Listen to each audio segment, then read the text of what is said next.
ആലപ്പുഴ അരൂർ തുറവൂർ ഉയരപാത നിർമ്മാണത്തിനിടെയായിരുന്നു അപകടമുണ്ടായത്. Girder pickup വാനിന്റെ മുകളിൽ വീണ ഒരു മരണമാണ് ഉണ്ടായത്. അതിദാരുണമായ സംഭവമാണ്. എന്തായാലും ദേശീയപാതയിൽ ഗതാഗത നിയന്ത്രണമൊക്കെയുണ്ട്.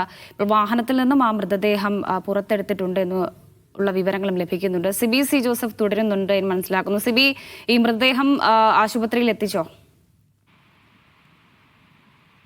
വർഷ എന്തായാലും മൃതദേഹം ഇപ്പോൾ ആശുപത്രി എത്തിച്ചിട്ടുണ്ട്. ഈ ദേശീയപാതയിൽ ഉണ്ടായ അപകടം, ഈ ഗഡറുകൾ ഇപ്പോൾ പൂർണ്ണമായും മാറ്റാനുള്ള ശ്രമമാണ് ഇപ്പോൾ അവിടെ പുരോഗമിക്കുന്നത്. അതോടൊപ്പം തന്നെ ഈ വാഹനം ഇപ്പോൾ പോലീസ് മാറ്റാനുള്ള ശ്രമം നടത്തുകയാണ്. ഇപ്പോൾ വാഹനത്തിൽ നിന്നും ആ മൃതദേഹം പുറത്തെടുത്ത് പിന്നീട് തൊട്ടടുത്തുള്ള ആശുപത്രിയിലേക്ക് മാറ്റി. ഇപ്പോൾ ഈ ക്രെയിൻ ഉപയോഗിച്ച് തന്നെ ഇത്തരത്തിൽ മറ്റുള്ള പിക്കപ്പ് ക്രെയിനുകൾ ഉപയോഗിച്ചുകൊണ്ട് ഇപ്പോൾ ഈ അപകടത്തിൽപ്പെട്ട പിക്കപ്പ് വാൻ മാറ്റുകയാണ്. പിക്കപ്പ് വാൻ പൂർണ്ണമായും തകർന്ന നിലയാണ്. പിക്കപ്പ് വാനിൽ എന്തായാലും മറ്റുള്ള ആരും തന്നെ ഇല്ല എന്നുള്ള കാര്യം ഇപ്പോൾ പോലീസും ഫയർഫോഴ്സും സ്വീകരിച്ചിട്ടുണ്ട്. ഈ പിക്കപ്പ് വാൻ ലോഡുമായി പോകുന്ന ഒരു പിക്കപ്പ് വാൻ ആയിരുന്നു അപകടത്തിൽപ്പെട്ടത്. ഈ പിക്കപ്പ് വാൻ ഇപ്പോൾ ആ റോട്ടിൽ നിന്നും ഇവിടെ നിന്നും ഇപ്പോൾ തള്ളി മാറ്റുകയാണ്, വാൻ വലിച്ചു മാറ്റുകയാണ്. ഇനിയിപ്പോൾ ഉള്ളത് ആ ഗഡറുകൾ മാറ്റുക എന്നുള്ളതാണ്. എന്തായാലും ഈ ഒരു വളരെ ദാരുണമായ സംഭവമാണ് ഇന്നിപ്പോൾ പുലർച്ചെ 2 മണിയോടെ ഉണ്ടായത്. ആലപ്പുഴയിലെ അരൂർ തുറവൂർ ഉയരപാത നിർമ്മാണത്തിനിടെയാണ് ഗഡർ താഴെ വീഴുകയായിരുന്നു. ആ സമയത്ത് അവിടെ ഓടിക്കൊണ്ടിരുന്ന പിക്കപ്പ് വാന്റെ മുകളിലേക്കാണ് ഇത് കൃത്യമായി വീണത്. പിക്കപ്പ് വാന്റെ ഡ്രൈവർ ഇതിൽ അകപ്പെടുകയും മരിക്കുകയുമായിരുന്നു. ഡ്രൈവർക്ക് ദാരുണാന്ത്യം സംഭവിക്കുകയായിരുന്നു. പുലർച്ചെ 2:30-ക്കാണ് ഈ ഒരു സംഭവം, ഈ ഒരു അപകടമുണ്ടായത്. പിന്നീട് ഏകദേശം 3 മണിക്കൂറിലധികം നടന്ന ശ്രമകരമായ ദൗത്യത്തിനൊടുവിലാണ് ഈ പിക്കപ്പ് വാൻ ഇത്തരത്തിൽ ഈ ഗഡറിന്റെ അടിയിൽ നിന്നും മാറ്റാൻ കഴിഞ്ഞത്. വലിയ ക്രെയിനുകൾ എത്തിച്ച് ആ ക്രെയിൻ ഉപയോഗിച്ചുകൊണ്ട് ഈ ഗഡറുകൾ ഉയർത്തി മാറ്റിയാണ് ഈ പിക്കപ്പ് വാൻ അടിയിൽ നിന്നും മാറ്റാൻ കഴിഞ്ഞത്. എന്തായാലും ഈ അരൂർ ചന്ദ്രൂർ ഭാഗത്താണ് ഈ ഒരു വലിയ അപകടമുണ്ടായത്. ഈ ഗഡറുകൾ സ്ഥാപിക്കുന്നതിനിടെ ആ ചാക്കി തെന്നി മാറിയാണ് ഈ അപകടം ഉണ്ടായതെന്നുള്ളതാണ് അവിടെ തൊഴിലാളികൾ മറ്റും പറയുന്നത്. ഒരു ഗഡർ പൂർണ്ണമായും നിലംപതിക്കുകയും മറ്റ് 2 ഗഡറുകൾ തെന്നി മാറുകയുമായിരുന്നു എന്നുള്ളതാണ് നമുക്ക് ലഭിക്കുന്ന വിവരം. 2 ക്രെയിനുകൾ എത്തിയാണ് പിന്നീട് ഈ ഗഡർ മാറ്റിയത്. എന്തായാലും ഈ ദേശീയപാതയിൽ പൂർണ്ണമായും വലിയ രീതിയിൽ ഗതാഗത കുരുക്ക് ഇപ്പോൾ അനുഭവപ്പെടുന്നുണ്ട്. അതുകൊണ്ട് തന്നെ ഗതാഗത നിയന്ത്രണം ഇപ്പോൾ തന്നെ അവിടെ ഏർപ്പെടുത്തിയിരുന്നു. എറണാകുളത്തു നിന്നും വരുന്ന വാഹനങ്ങൾ അരൂരിൽ നിന്നും വഴിതിരിച്ചു വിടുകയാണ്. അതോടൊപ്പം തന്നെ തിരുവനന്തപുരത്തു നിന്നും വരുന്ന വാഹനങ്ങൾ ചേർത്തല എക്സ്റേ ജംഗ്ഷനിൽ നിന്നും വഴിതിരിച്ചു വിടുകയാണ്.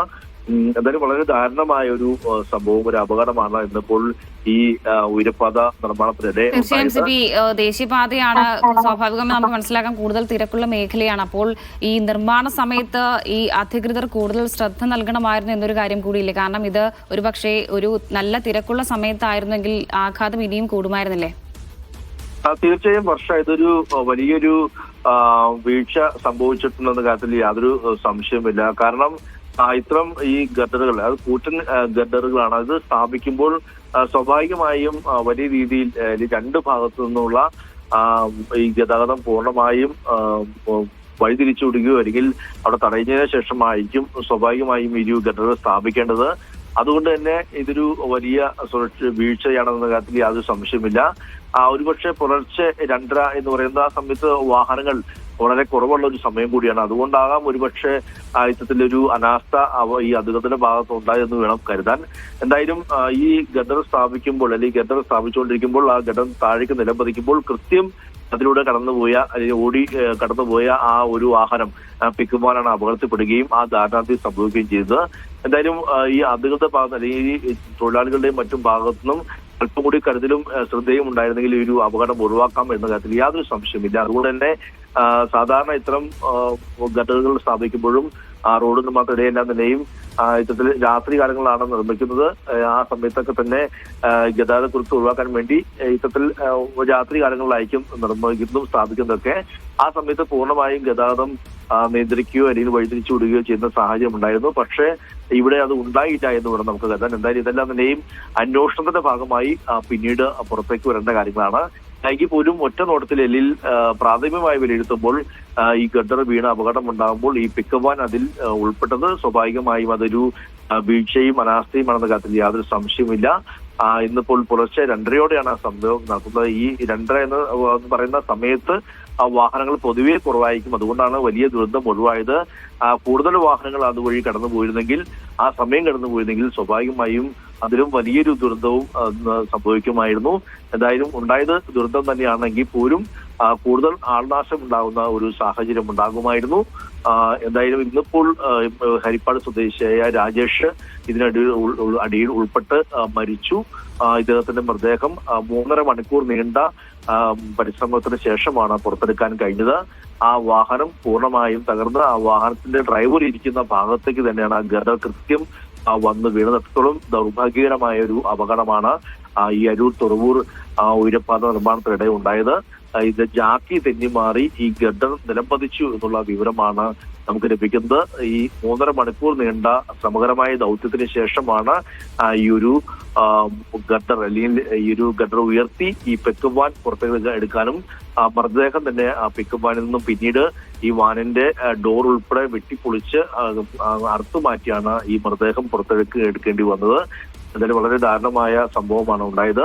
ഇപ്പോൾ പിക്കപ്പ് വാൻ ഉൾപ്പെടെ റോഡിൽ നിന്ന് മാറ്റിയിട്ടുണ്ട്. ഗഡറുകൾ അവിടെ റോഡിൽ നിലംപതിച്ച് കിടക്കുന്ന നമുക്ക് കൃത്യമായി കാണുകയും ചെയ്യാം. അതായത് വളരെ ദാരുണമായ ഒരു സംഭവം. ഇതിൽ അനാസ്ഥ കൂടി ഉണ്ട് എന്ന കാര്യത്തിൽ യാതൊരു സംശയമില്ല. ഇനി അതെല്ലാം തന്നെയും അന്വേഷണത്തിന്റെ ഭാഗമായി ഉണ്ടാകേണ്ടതാണ്. ഇപ്പോൾ അവിടെ MLA ദിലീപ് അടക്കമുള്ളവർ അവിടെ സ്ഥലത്തെത്തിയിരുന്നു. കൂടാതെ പോലീസും ഫയർഫോഴ്സ് എല്ലാം തന്നെയും അവിടെ എത്തി ഇത്തരത്തിൽ ഈ രക്ഷാപ്രവർത്തന ഭാഗമായിരുന്നു. ഇതിനു മുൻപായി തന്നെ നാട്ടുകാർ ഈ വിവരം അറിഞ്ഞപ്പോൾ തന്നെ ഓടിയെത്തിയവർ ആദ്യം ഈ ഗർഡർ ഉയർത്താനുള്ള ശ്രമം നടത്തി. പക്ഷേ കൂറ്റൻ ഗർഡറാണ്. അത് നമുക്കറിയാം, കമ്പിയും സിമെന്റൊക്കെ ഉപയോഗിച്ച് നിർമ്മിക്കുന്നത്. പെട്ടെന്ന് ഒരു മനുഷ്യർക്ക് അല്ലെങ്കിൽ ആളുകൾക്ക് പെട്ടെന്ന് എടുത്തു മാറ്റാൻ കഴിയില്ല. അതുകൊണ്ട് തന്നെ അത് യന്ത്രസഹായത്തോടെ, ക്രെയിനിന്റെ സഹായത്തോടെ 3 മണിക്കൂറിലധികം നീണ്ട പരിശ്രമത്തിന് ശേഷമാണ് ഈ ഗർഡർ ഒന്ന് ഉയർത്തി മാറ്റാൻ കഴിഞ്ഞത്. പിന്നീടാണ് ഈ പിക്കപ്പ് വാൻ റിലീസ് ചെയ്തത്. പക്ഷെ പിക്കപ്പ് വാൻ ലഭിക്കുമ്പോഴും പിക്കപ്പ് വാനിന്റെ ഉള്ളിൽ ഡ്രൈവർ അകപ്പെട്ടതും ആ വാനിന്റെ കൃത്യമായ ഡ്രൈവർ ഇരിക്കുന്ന ഭാഗത്തേക്കായിരുന്നു ഈ ഗർഡർ വീണത്. അതുകൊണ്ട് തന്നെ വാഹനം ഉള്ളിലേക്ക് വലിയ പതിഞ്ഞ നിലയിലായിരുന്നു. അതുകൊണ്ട് തന്നെ ഈ വാഹനത്തിന്റെ ഈ ഡോറും മറ്റു ഭാഗങ്ങളെല്ലാം തന്നെയും മുറിച്ച് മാറ്റിയ ശേഷം വാഹനം വെട്ടിപ്പൊളിച്ചാണ് ഈ ഒരു മൃതദേഹം പുറത്തേക്ക് എടുത്തത്. എന്തായാലും വാഹനത്തിൽ മറ്റാരും ഉണ്ടായിരുന്നില്ല എന്ന വിവരവും പിന്നീട് സ്ഥിരീകരിക്കാൻ കഴിഞ്ഞു. ഇനി ഏതെങ്കിലും തൊഴിലാളികൾ ഇതിന്റെ ഉള്ളിലുണ്ടോ എന്നുള്ള കാര്യം കൂടി സംശയമുണ്ടായിരുന്നില്ല. നിലവിൽ അല്ലെങ്കിൽ മറ്റാരുടെയും അല്ലെങ്കിൽ മറ്റൊരു ആൾനാശം ഉണ്ടായിട്ടില്ല എന്നുള്ള വിവരമാണ് നമുക്ക് പങ്കുവയ്ക്കാനുള്ളത്. എന്തായാലും ഒരാൾ ഡ്രൈവർ മരിച്ചിട്ടുണ്ട്. ഇയാളുടെ മൃതദേഹം പുറത്തേക്ക് എടുത്ത് ഇപ്പോൾ ആശുപത്രിയിലേക്ക് മാറ്റിയിട്ടുണ്ട്. അവിടെ ഇപ്പോൾ കൂടുതൽ രക്ഷാപ്രവർത്തകർ അല്ലെങ്കിൽ കൂടുതൽ ആളുകളും അല്ലെങ്കിൽ കൂടുതൽ പോലീസും ഫയർഫോഴ്സും ഒക്കെ എത്തി ഈ ഒരു ഗർഡർ സ്ഥാപിക്കുന്ന മേഖലയിൽ അവിടെ പരിശോധിച്ചു വരികയാണ്. ഒരു കാര്യം കൂടി, ഈ നിർമ്മാണം നടക്കുന്ന സമയത്ത് ഈ വാഹനങ്ങൾക്ക് നിയന്ത്രണം ഏർപ്പെടുത്തുക എന്നുള്ളത് പ്രധാനപ്പെട്ട ഒരു കാര്യമാണല്ലോ. അപ്പോൾ ഈ സമയത്ത്, അതായത് ഇവിടെ ഈ നിർമ്മാണം നടക്കുന്ന സമയത്ത് ഇവിടെ ഒരു ഗതാഗത നിയന്ത്രണം ഒന്നും ഉണ്ടായിരുന്നില്ലേ? ആ സമയത്ത് ഗതാഗത നിയന്ത്രണം ഉണ്ടായിരുന്നില്ല എന്ന് വേണം നമുക്ക് അനുമാനിക്കാൻ.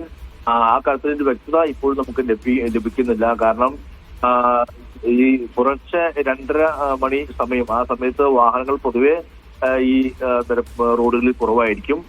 ഒരുപക്ഷെ അതുകൊണ്ടാണോ ഇത്തരത്തിലൊരു അനാസ്ഥ ഉണ്ടായതെന്ന് വേണം സംശയിക്കാൻ.